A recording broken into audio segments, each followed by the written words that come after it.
Hello, this Meet the Filmmakers is different. We are actually going to be talking to producers of the new version of the Giant Spider Invasion. With us is JB Thompson, executive producer and management production on the film, correct, JB? Yes, sir. And Dan Davies, you're also an executive producer Hmm. and you're a notable actor up in the Appleton area. Yeah, right here in Little Appleton, you know. Okay.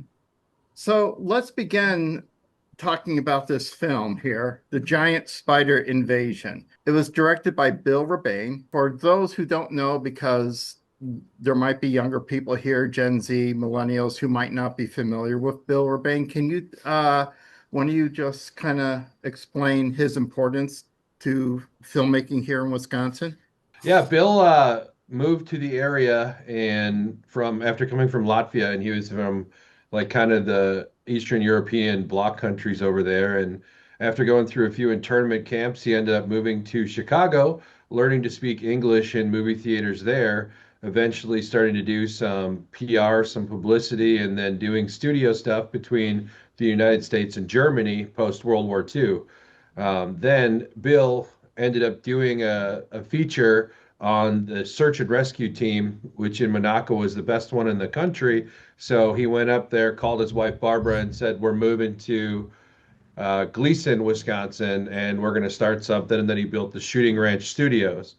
Now he Where shot is, multiple. if I can interrupt for a second, where Yes, is sir. Gleason located? Many people in Wisconsin know many different towns, but when I was first researching this, I've never heard the town Gleason. Where is that located? It's near East Sputtnenberg, if you need a point of reference. Mhm. It's just north of Wausau. So if you're going north of Wausau up toward Minocqua, Hurley, that area of the state is where Gleason is. And so it's kind of middle of nowhere, EIEIO. Okay. But so he built a studio there, and it was a fully functional studio. And I think the Giant Spider Invasion was the second feature he shot. He shot the first one was Invasion from Inner Earth, then the second one was a Giant Spider Invasion. And of course, he brought in top talent that was on Perry Mason, which was the lady that played Jenny Langert, Barbara and Hale, yeah, Barbara Hale, Perry Mason, like Alan the Hale, character actor, hmm and just a number of people from Hollywood. He brought them out to northern Tiny Wisconsin. Tim. Blood Harvest Uh, is very popular. yep, he wasn't in this picture, but yeah, you're 100%. That Yeah. was another shooting ranch. That was the last film that was filmed at the shooting ranch was Blood Harvest. But specifically with the giant spider, I mean, this film, they made it for $300,000. They had two different proprietors that invested 150,000, and at that time, the government allowed, Wisconsin State allowed four times the write-off if a film didn't do well. So immediately they said that the film didn't do well. These guys got to write off four times that amount, and then it went on to make $25 million dollars in that first year. So Bill Rebane kind of got thrust onto the scene, and he brought Wisconsin filmmaking and established one of the earliest film offices in Wisconsin. So he definitely has a lot of significance with Yeah. the state and with filmmakers. He predates a lot of filmmakers in the Midwest. From what I read, his studio was the first studio in the Midwest. Yep, between New York and LA, he was the first studio here. Yeah, and that would be early to mid 70s, correct? Yep, I think it was 73. I told you something landed here last night.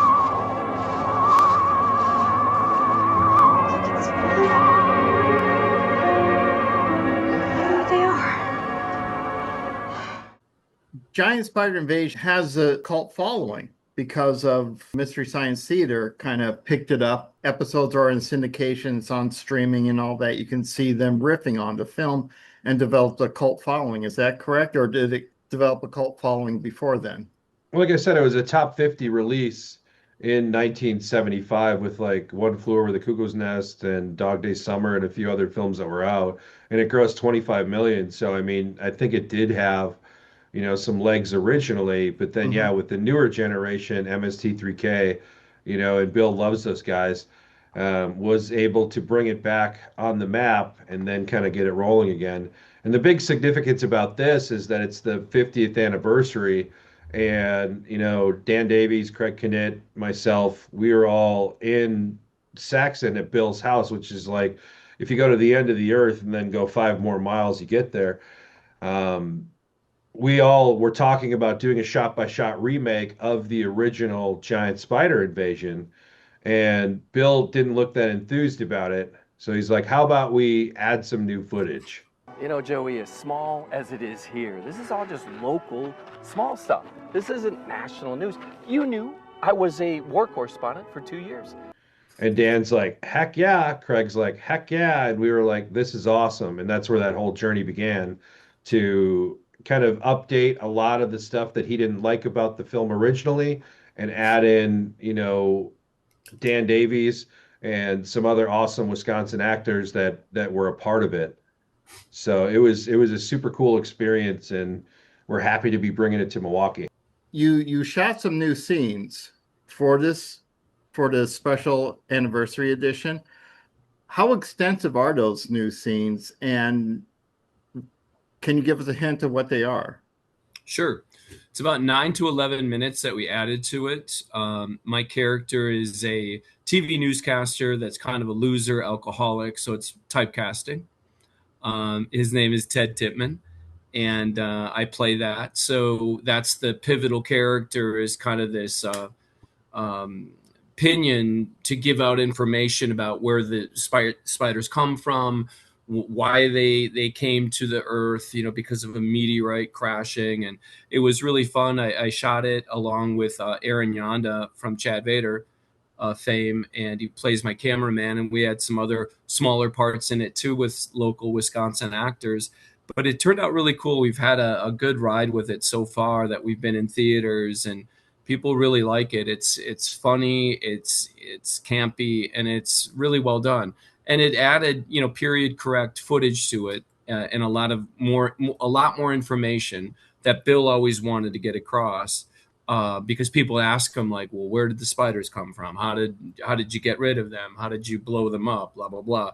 So my character Ted Titman kind of explains a lot of that information throughout it. We shot it at Bill's home in Saxon, Wisconsin, not Gleason, but Saxon. And Saxon is about a 5.5 hour drive. For somebody, just to kind of get you an idea. Here's Milwaukee, and there is Saxon right on Lake Superior. It's less than an hour from Duluth, Minnesota.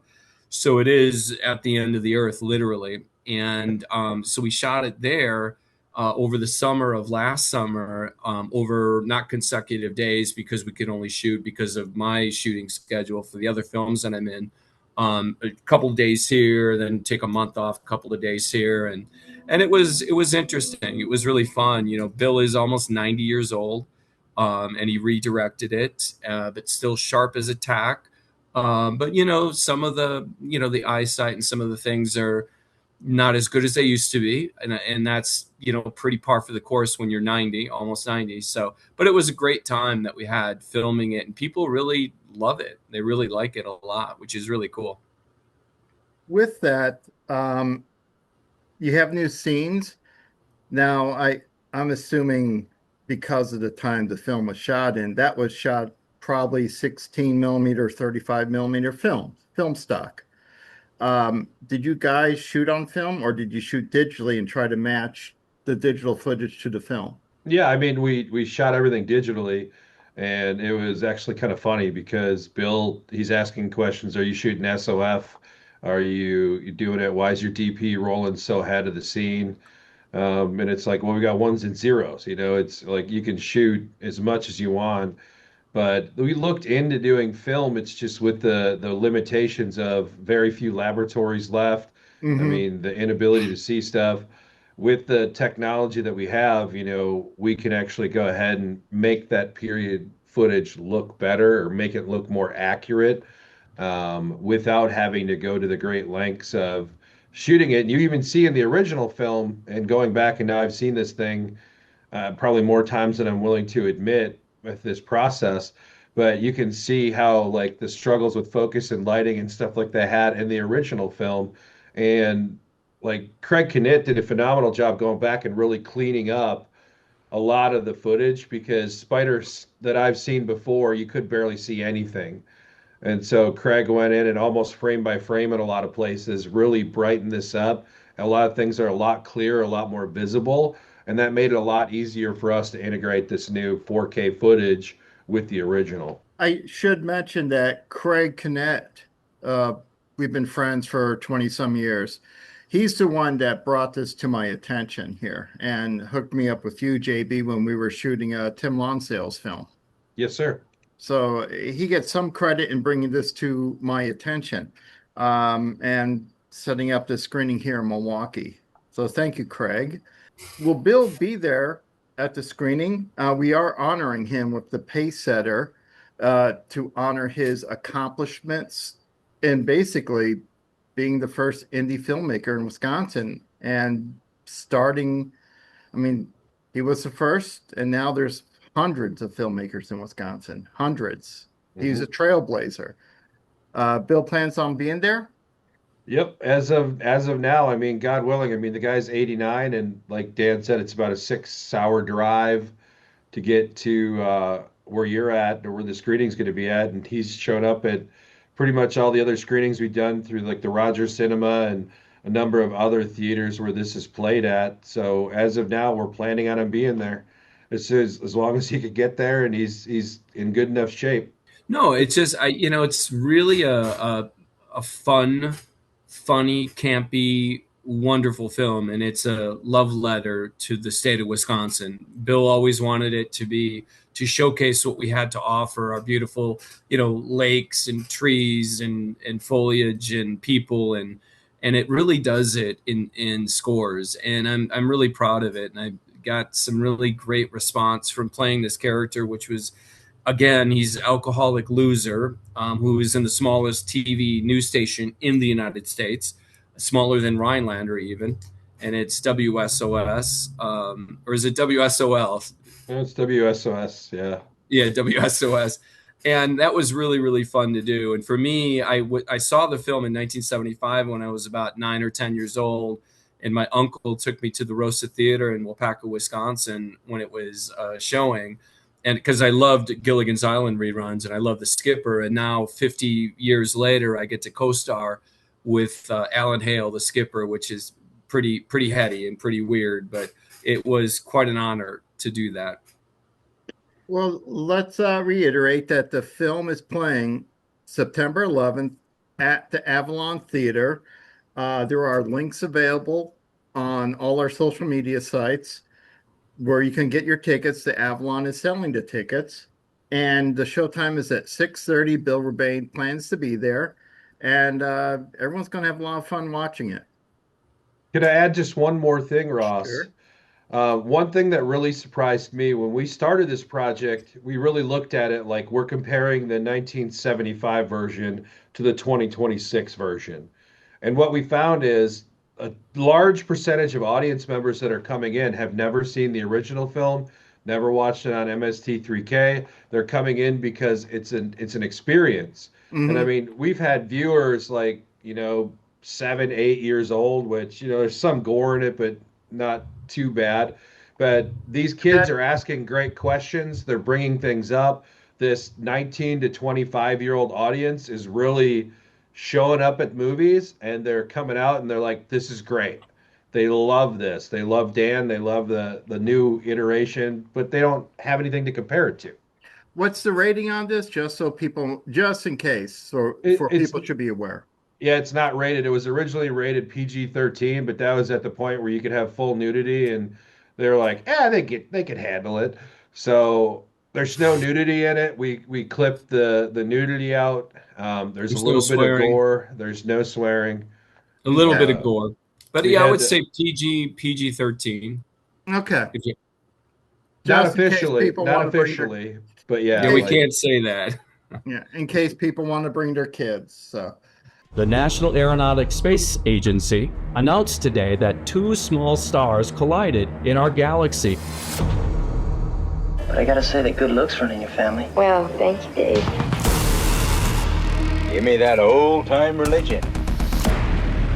Come here. Upon the wicked he shall rain fire and brimstone. The only way I know you're still alive is when I hear you flush the toilet. Go home and take a cold shower. That is what is in store for you. Look at that. Things are pretty quiet around here, Davey.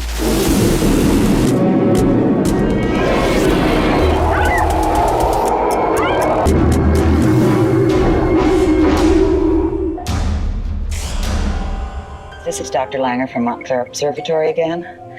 I've got a gamma ray shower and the barometer's dropped an inch in less than 20 minutes. More freaky stuff from northern Wisconsin. You know, Dave, a lot of strange things are happening around here. You're so dumb you wouldn't know rabbit turds from Rice Krispies. This place is full of spiders. And out of the smoke there came locusts upon the earth, and unto them was given power.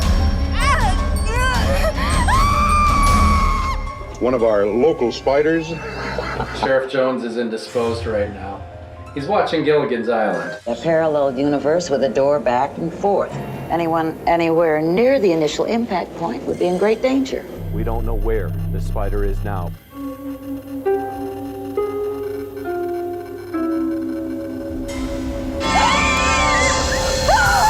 Well, you know I always have things under control.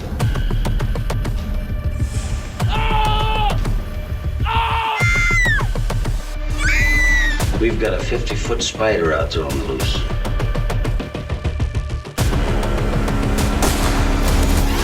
Looks like our black hole has turned into an open doorway from hell.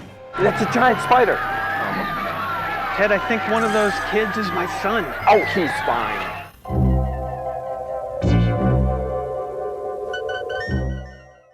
What are we going to do about those damn spiders?